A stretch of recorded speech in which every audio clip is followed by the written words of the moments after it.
Dahil walang gala, gagala kami. Ayan ang road trip. Si Katep. Si Manong driver. Nakilang passenger. At syempre, ang director. Traffic. Papasok ko kayo dyan. Goodbye, Doha. Di Papasok pa. kayo dyan. Ewan ko bukas na yun. Museum. Islamic Museum. Ito tira yun.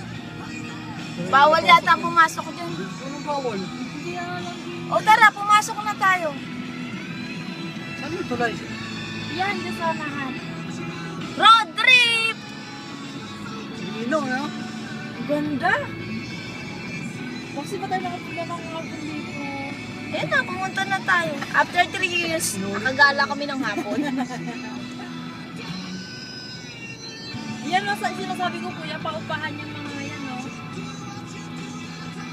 Yan. Ano again? Yun yung mga bangkong yan. May yung malaki. Dito, yes. Shini! Mismo siya, no? Ang kabibe ni Shini. Baka naman yan. Ang kabibe ni Shini malaki. Yan yung mga kahoy na yung paupahan daw yan eh. So, Mahal yata. 1,000 lang oras. 1,000 na yan.